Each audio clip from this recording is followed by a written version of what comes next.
రోజు స్టోరీలో మన హీరో విక్రమ్ కృష్ణ ఎలాంటి ట్విస్ట్ ఇస్తాడని నేనైతే అస్సలు అనుకోలేదు. ఇక దమయంతికి అయితే మన హీరోయిన్ రాధ చాలా పెద్ద వార్నింగ్ ఇచ్చింది. ఇక మరిన్ని ఇలాంటి ఇంట్రెస్టింగ్ విషయాల కోసం ఈ రోజు ఎపిసోడ్ని ఫుల్గా చూసేయండి, అసలు మిస్ అవ్వద్దు. మన విక్రమ్ కృష్ణ ఇచ్చిన షాక్ అయితే నెక్స్ట్ లెవెల్ అనే చెప్తాను, అసలు మిస్ అవ్వకండి. లాస్ట్లో ఇంకా ట్విస్ట్ ఉంది. ఇక ఈ రోజు ఎపిసోడ్ ఏం జరిగిందో చూసేద్దాం, వచ్చేయండి. మన హీరో విక్రమ్ కృష్ణ తల్లి సునంద దమయంతిని నిలదీస్తుంది. నా కొడుకుది దొంగ పెళ్లి, నా కొడుకుని చెంపపై కొట్టి నా కోడలు ఇంట్లోంచి వెళ్ళిపోయింది అన్నావు కదా వదిన, ఇప్పుడు ఏమంటావు, నువ్వు సమాధానం చెప్పు అని అడుగుతుంది. దానికి దమయంతి అయితే ఎలా అంటుంది, నేను ఇప్పుడు కూడా అదే అంటాను, వీళ్ళది దొంగ పెళ్లి, అగ్రిమెంట్ పెళ్లి అని అంటాను అంటుంది. నేను జరిగింది జరిగినట్టుగా చెప్పాను, నేను ఎటువంటి కట్టుకథలు చెప్పలేదు, చెప్పాల్సిన అవసరం కూడా నాకు లేదని చెప్తుంది దమయంతి. ఇక్కడే మన హీరోయిన్ రాధకి చాలా కోపం వచ్చేస్తుంది. ఏం జరిగిందండి, ఏం జరిగిందని మీరు వీళ్ళకి చెప్పారు? మా ఇద్దరి మధ్య జరిగిన అగ్రిమెంట్ పెళ్లి ఏదో దగ్గరుండి మీరే జరిపించినట్టుగా మాట్లాడుతున్నారు. ఆ అగ్రిమెంట్ పెళ్లికి సాక్షి సంతకాలు మీరు మీ కూతురు పెట్టారా? అసలు మీరు ఇంత ధైర్యంగా ఏ ధైర్యంతో చెప్తున్నారు ఇలాంటివన్నీ? మీరు ప్రతిసారి మా మధ్యలోకి వచ్చి మాది అగ్రిమెంట్ పెళ్ళని మా పైన బురద చల్లడం కరెక్ట్ కాదు చిన్నమ్మ గారు అని చెప్పి మన హీరోయిన్ రాధ ఇక్కడే పెద్ద ట్విస్ట్ ఇస్తుంది మన హీరో విక్రమ్ కృష్ణకి. ఇక ఆ ట్విస్ట్ ఏంటో వచ్చేయండి నాతో పాటు, మనందరం కలిసి వినేద్దాం. ఇక్కడే మన హీరోయిన్ రాధ దమయంతితో ఇలా చెప్తుంది, నేను నా భర్తని మనస్ఫూర్తిగా ప్రేమించాను అని చెప్తుంది. ఆ మాటకి వీళ్ళందరూ ఆశ్చర్యంతో అలా ఉండిపోతారు. వీళ్ళందరూ అంటే దమయంతి, ప్రియ, ఇంకా మన హీరో విక్రమ్ కృష్ణ. మన రాధ చెప్పిన మాటకైతే ఇంట్లో వాళ్ళందరూ చాలా సంతోషపడుతూ చూస్తూ ఉంటారు. ఇక తర్వాత రాధ ఇలా అంటుంది, విక్రమ్ కృష్ణ గారు కూడా నన్ను మనస్ఫూర్తిగా ప్రేమించారు అని. ఆ మాటకు కూడా మన విక్రమ్ కృష్ణ ఇక ఆశ్చర్యంతో అలా చూస్తూ ఉండిపోతాడు. మేమిద్దరం ఒకరి కోసం ఒకరం పుట్టాము, అందుకే మా ఇద్దరి మధ్యలో ఇంత ప్రేమ ఉంది. ఆ ప్రేమ ఇప్పుడు పవిత్రమైన పెళ్లిగా మారింది. మీరు ఇలాంటి అబాండాలు ఎన్ని వేసినా మా కాపురం 3 పువ్వులు 6 కాయల్లా ఎప్పుడూ సాగిపోతూనే ఉంటుంది. ఇలా చెప్తుంది మన హీరోయిన్ రాధ. ఇక ఇంట్లో వాళ్ళందరూ మాత్రం చాలా సంతోషపడతారు. కానీ దమయంతి ఇంకా ప్రియులు విసుపుతో మొహం పక్కకు తిప్పుకుంటూ ఉంటారు. ఇక చివరిగా మన హీరోయిన్ రాధ అయితే ఇంకొక బాంబు పేలుస్తుంది. సప్తపదిలో ఈయనతో కలిసి 7 అడుగులు నడిచి నేను జీవితాంతం ఈయనతోనే నడుస్తాను, ఈయనతోనే కలుసుంటాను. అలా మన హీరోయిన్ రాధ వీళ్ళిద్దరి మధ్యలో ఉన్న బంధం గురించి ఇంకాస్త ఎక్కువే చెప్తుందని అనాలి. అదంతా మీకు చెప్పడానికి వీడియో లెంత్ అయిపోతుంది కాబట్టి ఇక షార్ట్కట్లో ఇక్కడతో ముగించేస్తున్నాను. తర్వాత మన హీరో విక్రమ్ కృష్ణ కూర్చొని ఇక రాధ చెప్పిన మాటల గురించి ఆలోచిస్తూ ఉంటాడు. రాధ ఏంటి ఇలా మాట్లాడింది అని ఆలోచిస్తూ ఉంటాడు. ఇక ఇంతలో అక్కడికి మన హీరోయిన్ రాధ వస్తుంది. రాధ వచ్చి మన విక్రమ్ కృష్ణతో ఇలా అంటుంది, ఏంటి తెగ ఆలోచించేస్తున్నారు అని. దానికి మన హీరో సమాధానంగా ఇలా చెప్తాడు, నువ్వు మాట్లాడిన మాటల కోసమే ఆలోచిస్తున్నాను, నాకు అస్సలు అవి అర్థం కావట్లేదు అని చెప్తాడు. దానికి మీకు అవి అర్థం కాదులేండి అని చెప్తుంది. దానికి తర్వాత వీళ్ళిద్దరూ కాస్త వాదన చేసుకుంటారు. నేను మీకు పర్మనెంట్ పెళ్ళాన్ని అవుతానులే, కంగారు పడకండి అంటాడు. అదేంటి నువ్వు పర్మనెంట్ అంటున్నావు, నేను టెంపరీ హస్బెండ్ నీకు, నువ్వు కూడా నాకు అలాగే టెంపరీ పెళ్ళానివి అని చెప్తాడు. అప్పుడు మన హీరోయిన్ లాగా చిన్న క్యాలిక్యులేషన్ చెప్తుంది.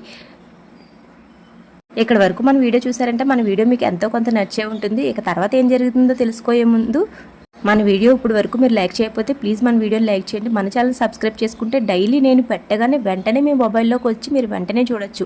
చాలామంది నేను ఈ రోజు పెట్టిన వీడియో రేపు ఎల్లుండి అలా చూస్తున్నారు. అలా కాకుండా నేను ఈ రోజు పెట్టిన వీడియో వెంటనే మీ మొబైల్లోకి రావాలంటే మీరు మాత్రం మన ఛానల్ సబ్స్క్రైబ్ చేసుకుని బెల్ ఐకాన్ని ఆల్లో పెట్టుకోవాల్సిందే. ఇక తర్వాత ఏం జరిగిందో చూసేద్దాం, వచ్చేయండి. ఇక ఇక్కడే మన హీరోయిన్ రాధా ఒక విషయాన్ని చెప్తుంది మన హీరో విక్రమ్ కృష్ణకి. మీరు టెంపరీ మొగుడు, నేనేమో టెంపరీ పెళ్ళాన్ని, ఇద్దరిని కలిపితే పర్మనెంట్ అవుతాం కదా, అందుకనే నేను అలా చెప్పాను అని. ఇక మన హీరో విక్రమ్ కృష్ణ అయితే చాలా కన్ఫ్యూజ్ చేసేస్తుంది మన హీరోయిన్ రాధ. ఇక ఇక్కడి నుంచి ఈ రోజు అసలు స్టోరీ అయితే స్టార్ట్ అయిపోయింది. ఇక్కడ వరకు వచ్చిన తర్వాత స్టార్ట్ అయింది అంటున్నాను, నేను కూడా ఇప్పుడే చూశాను. ఇప్పటి నుంచి స్టోరీ అయితే చాలా ఇంట్రెస్టింగ్గా ఉంది, అసలు మిస్ అవ్వద్దు. ఇక మన హీరో విక్రమ్ కృష్ణ ఇంకా రామలింగం ఇద్దరు కూర్చుని సిట్టింగ్లో ఉంటారు. ఇక వీళ్ళిద్దరూ మాట్లాడుకుంటూ ఉంటారు. ఈ రోజు ఉదయం జరిగిన దాని గురించి, ఇక రాధ ఇంటికి వచ్చిన దాని గురించి మాట్లాడుకుంటారు. ఇక్కడే మన రామలింగం విక్రమ్ కృష్ణతో ఇలా అంటాడు, దేవుడు ఉన్నాడని అనిపిస్తుందిరా, ఎందుకంటే రాధ మళ్ళీ మన ఇంటికి వచ్చింది.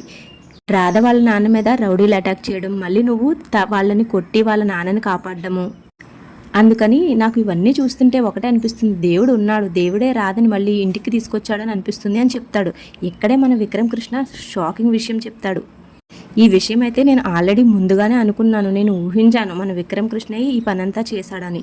ఇక్కడే మన విక్రమ్ కృష్ణ ఒక షాకింగ్ విషయం చెప్తాడు. అదేంటంటే ఆ రౌడీలని నేనే పెట్టాను, సేనయ్యని కొట్టేలా చేసింది కూడా నేనే, ఇక మళ్ళీ సేనయ్యని కాపాడింది కూడా నేనే అని ఇంకా అన్ని విషయాలు చెప్తాడు. ఈ విషయాలన్నిటికీ మన మన రామలింగం అయితే ఆశ్చర్యపోయి ఇక అలా చూస్తూ ఉండిపోతాడు. అదంతా నిజంగా జరిగింది అనుకుని రాధ కరిగిపోయి కన్నీళ్లు తుడుచుకుని నన్ను నమ్మి నాతో పాటు మన ఇంటికి వచ్చేసింది అని చెప్తాడు. ఇక రామలింగంకి అయితే ఏం మాట్లాడాలో కూడా అర్థమవుని పరిస్థితుల్లో మన రామలింగం ఉంటాడు. నేను మొన్న ఈ సీరియల్కి సంబంధించిన ఒక కమెంట్లో చూశాను, విక్రమ్ కృష్ణ చాలా మంచివాడు, రాధ వాళ్ళ నాన్న గురించి తనకి ప్రేమ ఉంది, తను కాపాడాడు అని. కానీ ఇలాంటి విషయాల్లో తెలుస్తుంది మన హీరో విక్రమ్ కృష్ణ ఎంత స్వార్థపరుడో. ఇక ఇక్కడే రామలింగం మన హీరో విక్రమ్ కృష్ణని ఇక తెగ తిట్టేస్తాడు. నీకు అసలు బుద్ధి జ్ఞానం ఉన్నాయా? ఎంత జరిగిన తర్వాత కూడా మళ్ళీ రాధను మోసం చేసి ఇంటికి తీసుకొస్తావా? నీకు బుద్ధి ఉందా లేదా అని ఇక మన రామలింగం అయితే విక్రమ్ కృష్ణని చెడు కూడా ఆడేసుకుంటాడనే చెప్పాలి. మన హీరో విక్రమ్ కృష్ణ అయితే తను చేసింది ఏమాత్రం తప్పు కాదని తనను తాను సమర్థించుకుంటూ ఉంటాడు. తర్వాత మన రామలింగం తిడుతుంటే ఇక తనని కూర్చోబెట్టి కూల్ చేస్తాడు మన హీరో విక్రమ్ కృష్ణ. ఇక తర్వాత సీన్లో మన హీరోయిన్ రాధ స్టోర్ రూమ్లోకి ఏదో వస్తువు పట్టడానికి వెళ్తుంది. ఇక అక్కడ కనిపిస్తుంది చిట్టి వేసిన పెయింటింగ్ మన హీరోయిన్కి. ఇక ఈ పెయింటింగ్ ఎక్కడో చూసినట్టుంది ఏంటి అనుకుంటుంది మన హీరోయిన్ రాధ.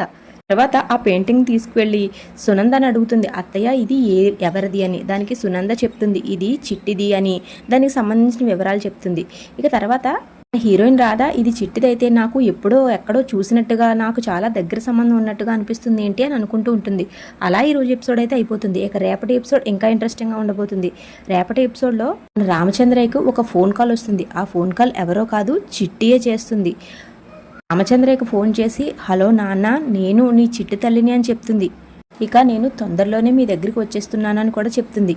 ఫోన్ కాల్ చేసింది మరెవరో కాదు రాధేనండి. ఇక మన రామచంద్ర అయితే చాలా సంతోషపడి ఇంట్లో వాళ్ళందరికీ ఫోన్ కాల్ విషయం చిట్టి వస్తానన్నది అన్న విషయం అందరికీ చెప్తాడు. ఇదేంటి రేపటి ఎపిసోడ్. ఇక రేపటి ఎపిసోడ్ కోసం మన ఛానల్ని సబ్స్క్రైబ్ చేసుకుని బెల్ ఐకాన్ ఆన్లో పెట్టుకోండి. Thank you so much for watching.